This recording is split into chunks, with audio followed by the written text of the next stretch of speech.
Hi అండి, నమస్తే. Welcome back to Hema చిట్టి. ఈరోజు మనము మష్రూమ్స్ చికెను కర్రీ గ్రేవీ లాగా ఎలా తయారు చేయాలో చూద్దాం. వీడియో అయితే పూర్తిగా చూడండి.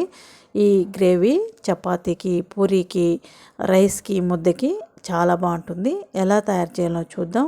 ముందుగా మష్రూమ్స్ ఒక ప్యాకెట్ తెచ్చుకొని ఫస్ట్ చల్లటి నీళ్ళల్లో 2-3 సార్లు బాగా క్లీన్ చేసుకొని, తర్వాత గోరువెచ్చగా నీళ్ళు వేడి చేసి అందులో 2 నిమిషాల పాటు అలాగే ఉంచేసి మష్రూమ్స్ తర్వాత కట్ చేసుకోండి. మీడియం సైజులో కట్ చేసుకోండి, మరీ చిన్న వద్దు.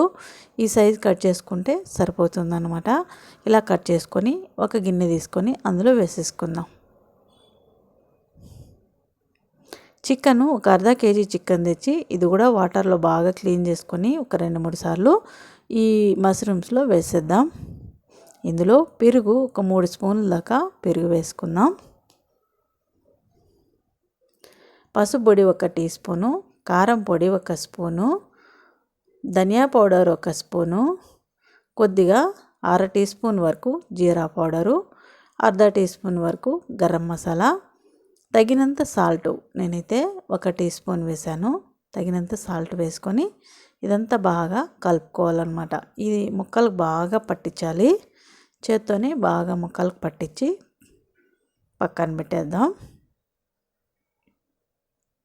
ఇలా మ్యారినేట్ చేసి పెట్టామంటే టేస్ట్ చాలా బాగుంటుందండి, అద్భుతంగా ఉంటుంది. మూత పెట్టి పక్కన పెట్టేద్దాం. ఇప్పుడు స్టవ్ మీద ఒక ఫ్యాన్ పెట్టి కొద్దిగా ఆయిల్ వేసి ఇందులో ఒక 3-4 లవంగ మొగ్గలు, ఒక 2 పట్లు, ఒక 2 యాలకులు, కొద్దిగా జీరా, కొద్దిగా సోంపు, ఒక పెద్ద సైజు ఉల్లిపాయ ముక్కలుగా కట్ చేసి వేసుకుందాం. మనం ఎంత గ్రేవీ కావాలనుకున్నామో దాన్ని బట్టి మసాలా రెడీ చేసుకోవాలన్నమాట. కొద్దిగా అల్లం అండి, ఒక 1.5 ఇంచు అంతా అల్లము చిన్న ముక్కలుగా కట్ చేసి వేసుకుందాం. ఒక అరగుప్పెడంతా వెల్లుల్లి రెబ్బలు వేసుకుందాం.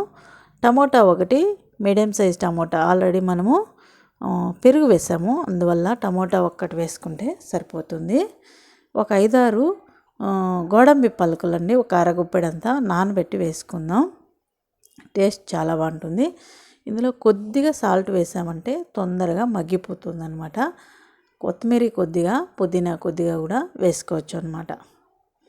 ఈ 2 వేసుకొని కొద్దిగా కలుపుకొని చల్లారబెట్టి గ్రైండ్ చేసుకోండి. గ్రైండ్ చేసి పక్కన పెట్టేయండి. నేనైతే అది చూపించలేదు. ఇప్పుడు స్టవ్ మీద ఒక పెనం పెట్టి ఒక 2-3 స్పూన్లు ఆయిల్ వేసి కొద్దిగా జీరా లేకపోయినా పర్వాలేదండి, అలాగే వేసుకోవచ్చు. ఒక 2 పట్లు, ఒక బిర్యానీ ఆకు కొద్దిగా తుంచి వేసుకుందాం. కరివేపాకు కొద్దిగా వేసుకొని మనం గ్రైండ్ చేసుకున్న మసాలాని వేసేద్దాం.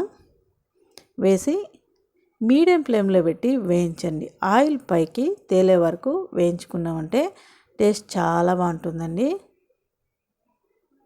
ఇలా బాగా ఆయిల్ తేలే వరకు వేయించుకొని ఇందులో మనం మ్యారినేట్ చేసి పక్కన పెట్టిన ఒక ½ అవర్ మ్యారినేట్ చేసి పక్కన పెట్టేయాలన్నమాట ఈ చికెను. తర్వాత ఈ మసాలాలో వేసి మీడియం ఫ్లేమ్లోనే బాగా కొంతసేపు ఉడికిద్దాం. ఒక 50% ఉడికిపోవాలన్నమాట చికెను. నీళ్ళేం వేయలేదండి ఇంతవరకు. మనం ఇది మసాలాలోనే ఉడుకుతోందనమాట. చికెన్లో నుంచి వాటర్ వచ్చిందనమాట. ఇప్పుడు ఉడికింది. ఇందులో తగినంత వాటర్ వేసుకుందాం. ఇలా ఆయిల్ లైట్గా తేలిందంటే టేస్ట్ బాగుంటుంది. ఈ మిక్సీ జార్ క్లీన్ చేసిన వాటరు దీని జతకు కొద్దిగా వాటర్ వేసుకుందాం. మనకు గ్రేవీ లాగా కావాలి కాబట్టి కొద్దిగా వేసుకుందాం, సరిపోతుంది. ఇంకొద్దిగా కారం మనం తినగలిగినంత వేసుకుందాము.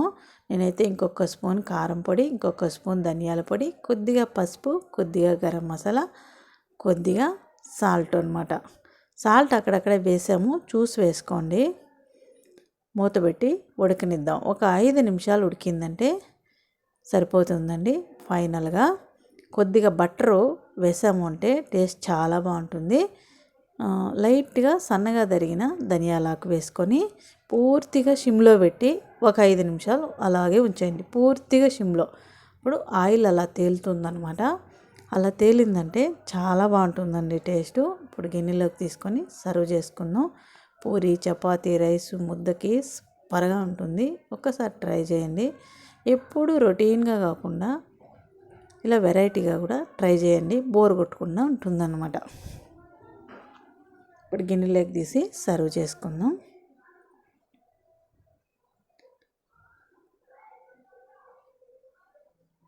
అంతే అండి, అయిపోయింది. నేనైతే కేజీ చికెన్ తెప్పించి కేజీ ఫ్రై చేశాను, కేజీ ఇలా మష్రూమ్తో కర్రీ చేశాను అనమాట. టేస్ట్ అయితే అదిరిపోయిందండి, చాలా బాగుంది. మీరు కూడా ఈ వీడియో పూర్తిగా చూసి ఒకసారి ట్రై చేయండి. మీకు ఎలా వచ్చిందో కామెంట్ చేయండి. వీడియో నచ్చింది అనిపిస్తే లైక్ చేయండి, షేర్ చేయండి. మంచి మంచి వీడియోలు వస్తే ఫాలో చేయండి. ముక్క చూడండి ఎంత సాఫ్ట్గా ఉడికిపోయిందో, చాలా బాగుంటుందండి. ఫ్రెష్ క్రీమ్ దొరికిందంటే కొద్దిగా వేసుకోండి, ఇంకా బాగుంటుంది. మంచి మంచి వీడియోలు వస్తాయండి. Thank you.